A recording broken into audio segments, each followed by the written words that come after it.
why do we have a Secretary of the Treasury? I mean, think about it as a corporation has a CFO. The Secretary of the Treasury is kind of like the CFO of America. He's there to look at our finances, to make sure that we're on solid footing. Well, obviously, this is a fiscal disaster, and we got a ticking time bomb. So the Secretary of the Treasury should be reminding the president of how dire the situation is. In fact, if I was Obama's Secretary of the Treasury, I would have already resigned. I mean, just like if a CFO comes to the CEO and basically says, look, we're about to go bankrupt. You're spending too excessively. We need to cut back on spending. We need to do this or do that. And if we don't do it, the company's going to go bankrupt. If the CEO just told me to go pound sand, I don't care about what you have to say. I don't care about the long-term solvency of our company. What would I do as CFO? I mean, I would go public with it and I would resign.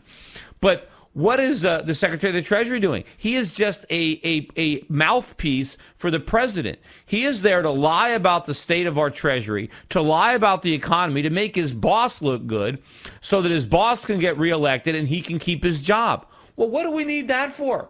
What do we need, a propaganda guy? I mean, if anything, maybe we should rethink the whole departments or the way they're appointed. Maybe the secretaries of these departments should not be appointed by the president. Maybe it should be the opposition party, or maybe it should be a nonpartisan committee that gets together and appoints a Secretary of the Treasury who's there for a term that might overlap the presidency. So you got the same Secretary of the Treasury when you have a Democrat or a Republican administration. See, what we have now is the president appoints all these cabinet heads, and what their job is to get the president reelected. Well, why should the taxpayers have to pay the salaries of guys like Timothy Geithner if their sole job is to get the president reelected? I mean, why shouldn't his salary be paid for out of the campaign contributions?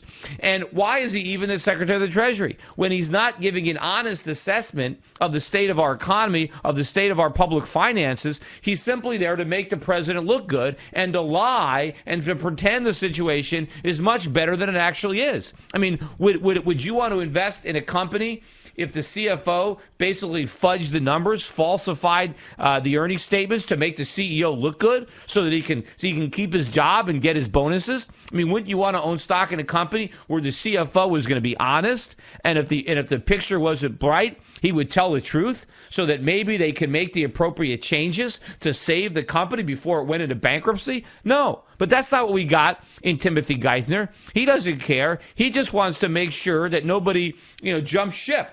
He's going to let this ship sink. We're not going to do anything about trying to make it more seaworthy. We just want to make sure that the captain doesn't lose his job before the whole thing goes underwater. And that's all he's doing. And listen to this. Listen to what the guy is saying on Meet the Press. He is basically saying that Obama's economic record is remarkable. It's been remarkably effective. I mean, what is he talking about? I mean, just take a listen to this.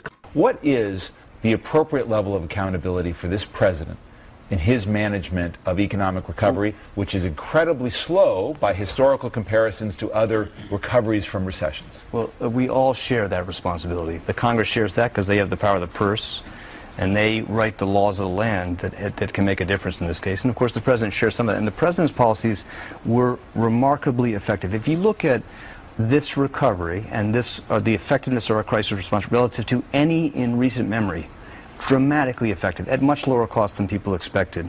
Very successful, very tough politically for us to do in that context. What is he talking about? Remarkably successful and at a much lower cost? We have spent more money on this phony recovery than on any recovery in history. Look at the deficit. We blew a hole through the deficit. He's talking about at less cost, at much lower cost than people expected. What is he kidding? The cost is remarkably more than even the president expected, and we've got very little to show for the trillions of dollars that we've wasted on these policies that the Secretary of the Treasury is saying are remarkably effective. If the guy was honest, he would basically say it's been a dismal failure. We have thrown all of this mud against the wall, and none of it is stuck. That's basically what he would say. It's a disaster. Who does the Secretary of Treasury work for? I mean, his salary is paid for by the taxpayers. So I say he works for us, not Obama. Yes, Obama appoints him, but Obama doesn't reach into his own pocket to pay his salary. He reaches into my pocket and everybody else's pocket. So he is not there to be a mouthpiece. He is not there to rubber stamp the president's agenda and to sugarcoat everything and to make lemonade out of all the lemons that Obama hands him. He should have to be honest with us. He should be telling the public that Obama's administration has been a complete disaster, that he's got this economy on a course headed for a fiscal train wreck. He should basically recommend major cuts in government spending, and if he doesn't get it, he should resign in protest. That's what I want my Secretary of the Treasury to do. But of course, he's not mine and he's not yours. He's Obama's yes man. He's there to make Obama look good. He's there to help get Obama reelected. And I think we ought to probably just eliminate the entire position if that's really what it boils down to. In fact, there's a recent article. The Secretary of the Treasury is trying to urge Congress to let the next increase in the debt ceiling sail through so that we can go even deeper into debt.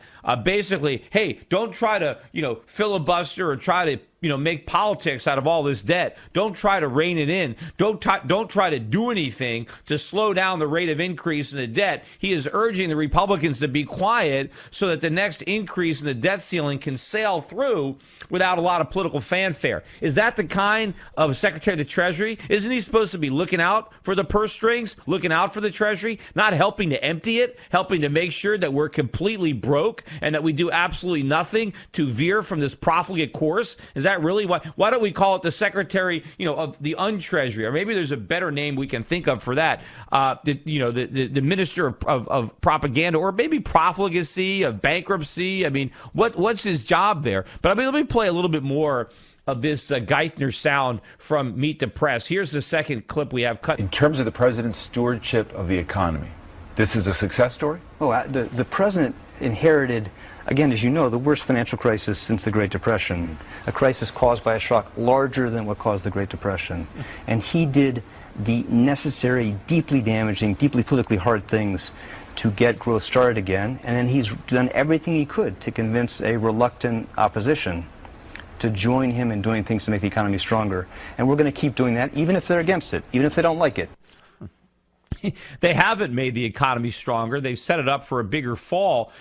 Timothy Geithner ought to know about what a big mess Obama inherited. After all, he was an integral part of making that mess in his position at the Federal Reserve Bank of New York at that time. In fact, it was the Federal Reserve Bank of New York in 2004 under Timothy Geithner that commissioned a study to conclude that there was no evidence whatsoever of a housing bubble. So in other words, Timothy Geithner helped to cover up the housing bubble so that the Fed could blow it bigger and bigger and bigger. And so in large part, the reason we had the bubble and the collapse of the financial crisis was because of the efforts of Timothy Geithner. So he ought to know what a big mess the government that Obama inherited, because he helped make that mess. Of course, Obama played his part. He was a senator during the entire time. He didn't do anything to derail all the profligacy at the government that created this crisis. But of course, everything that has been done by the president has made the situation worse. For him to claim that we averted this great crisis is premature. We haven't even had the crisis yet, that the reckless policies of Obama, that he did cram down the throats of Congress, although I'm sure they willingly swallowed it because it was the same kind of nonsense that they swallowed from Bush, but maybe they were more reluctant to swallow it when it was a Democratic president shoving it down their throats than a Republican. But clearly it's premature to say that this is a massive success story. Believe me, this is anything but success. It is going to be known at some point to be a complete and total failure. Here is the final clip in this sequence. But you call it a success story? Oh, absolutely. This present policy was remarkably successful. If you measure what we did relative to the record of the United States in past crises and the record of other countries, history will judge what he did as remarkably effective crisis management at a deeply dark time for the world economy. Oh, come on. So it's not just successful. His policies have been remarkably successful. Remarkably? I mean, the unemployment rate is still over 8%. We have, and in fact, that's not really the rate. I mean, we really have an unemployment rate of twice that much. We have an inflation rate that is probably that high as well. Or not twice as high as the unemployment rate, but closer to 8% than the 3% that the Fed will admit to. I mean, what would be his example of a failure? I mean, I'd hate to see a failure if this is not only a success, but this is an extreme success. As if this is the best we could have possibly done. We couldn't have possibly done any better, and we should be glad that Obama was the president and not somebody else, because nobody else could have achieved this enormous level of success that we got under President Obama. I mean, who is this guy kidding? If we need any more proof that he is just there to lie, that's all his job is. His job is to try to sell us on buying Obama for a second term. That's what his job is. Go out there and sell me. And it doesn't matter what you say, how much you have to lie, how much you have to cover up. Even if, as the Secretary of the Treasury, you help make sure that we go bankrupt even faster and in an even bigger way, that's what you do. You have to sacrifice the soundness of this country in order to reelect the guy that appointed you. Is that really what it comes down to? Is that really what we want? The whole thing is nonsense, and he can say this with a straight face and say, look, he is obviously not there to tell the truth. His job is lying, and I don't like that, because my taxes are paying his salary so he can lie about the economy to help the president get reelected. If the economy is a disaster because, or in part because of what a lousy job the president is doing, shouldn't the Secretary of the Treasury say that? Shouldn't he represent the people who pay his salary and not Obama? We'll continue this when we get back, so stick around.